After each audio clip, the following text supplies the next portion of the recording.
நாகர்கோவில் தினத்தந்தி வழங்கும் வணக்கம் கன்னியாகுமரி நிகழ்ச்சியில் வெற்றி பெற்ற மாணவர்களுக்கு 3 லட்சம் ரூபாய் மதிப்பிலான பரிசுகளை ரொட்டேரியன் டாக்டர் கே சீனிவாசன் வழங்குகிறார். ராமேஸ்வரம் மண்டபம் பகுதியில் கடல் சீற்றம் மிகவும் கடுமையாக காணப்படுகிறது. இதனால என்னென்ன விசைப்படகுகள் சேதமடைந்திருக்கிறது.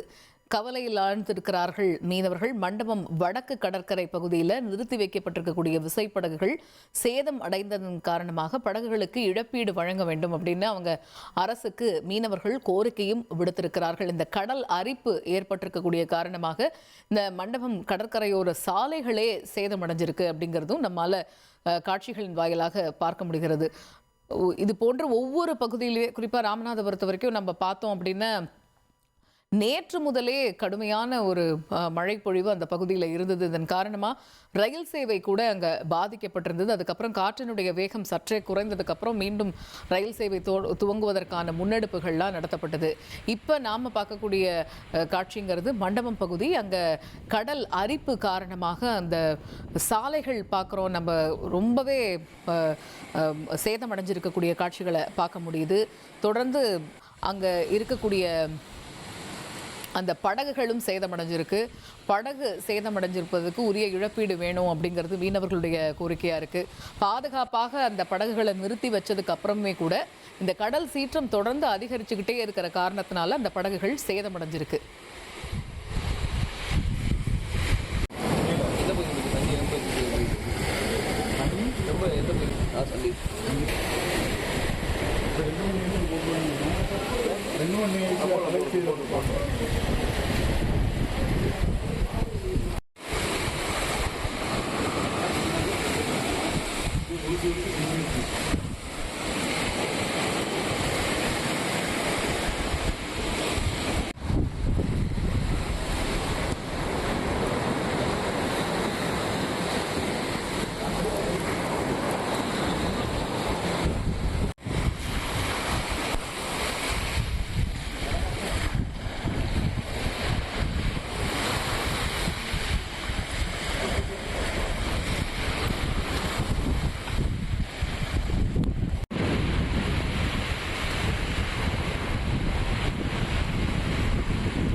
தொடர்ந்து எமது செய்தியாளர் விஸ்வநாதன் இணைகிறார். விஸ்வநாதன், இப்போ சேதமடைந்த படகுகள் ஒரு பக்கம் இருக்கிறது, சாலைகள் மறுபக்கம் சேதமடைஞ்சிருக்குது.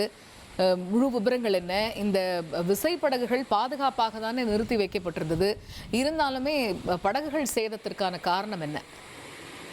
வணக்கம். ராமநாதபுரம் மாவட்டம் மண்டபம் வடக்கு மீன்பிடி துறைமுகத்திலிருந்து பார்த்தீங்கன்னா ஒரு 500க்கும் மேற்பட்ட விசைப்படகுகள் வந்து மீன்பிடி தொழில் செய்து வராங்க.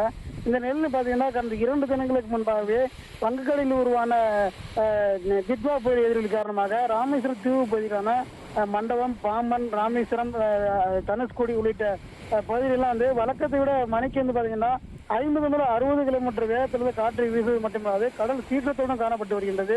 இதன் காரணமாக மட்டுமில்லாது ராமேஸ்வரம் தீவு முழுவதுமே நேற்று முதல் தொடர்ச்சியாக மிதமான மழை பெய்து வருவது மட்டுமில்லாது அந்த மிதமான பெய்து வரும் மழையின் காரணமாக தாழ்வான பகுதியிலிருந்து மழைநீர் தேங்கி நிற்கின்றது. இதனாலேயே பல்வேறு மீனவ கிராமங்களில் அன்றாட இயல்பு வாழ்க்கை பாதிக்கப்பட்டு வருது.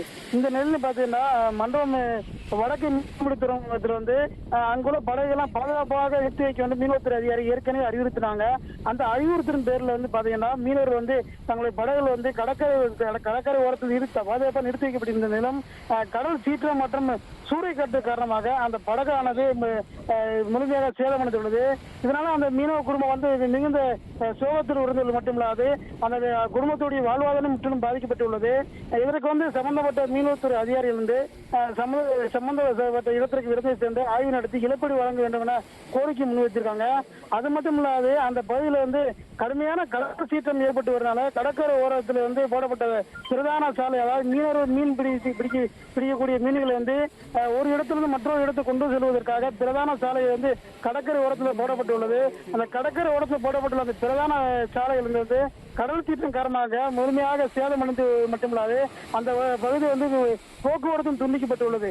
இதனால வந்து மீனவர்கள் வந்து அடுத்த கட்டமாக மீன்பிடிக்க செல்லும் போது மிகுந்த சிரமத்திற்கும் இன்னலுக்கும் உள்ளாகக்கூடிய சூழ்நிலை இருந்து வருவதால இதெல்லாம் கருத்தில் கொண்டு மாவட்ட நிர்வாகம் வந்து போர்க்கால அடிப்பில் வந்து இந்த சேதமண்ட பகுதியில் உள்ள சாலைகளையும் மற்ற பகுதியில் மழைநீர் தேங்கியுள்ள பகுதிகளிலும் அப்புறப்படுத்த போர்க்கால அடிப்படையில் நடவடிக்கை எடுக்க வேண்டும் என அந்த பகுதியில் உள்ள மீனவர்கள் வந்து தொடர்ச்சியாக கோரிக்கை விட்டு வராங்க.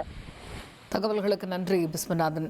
மண்டபம் பகுதியை பொறுத்த வரைக்கும் என்ன நிலவரம் அப்படிங்கறத நம்ம பார்த்தோம். நாகர்கோவில் தினத்தந்தி வழங்கும் வணக்கம் கன்னியாகுமரி நிகழ்ச்சியில் வெற்றி பெற்ற மாணவர்களுக்கு 3 லட்சம் ரூபாய் மதிப்பிலான பரிசுகளை ரொட்டேரியன் டாக்டர் கே. சீனிவாசன் வழங்குகிறார்.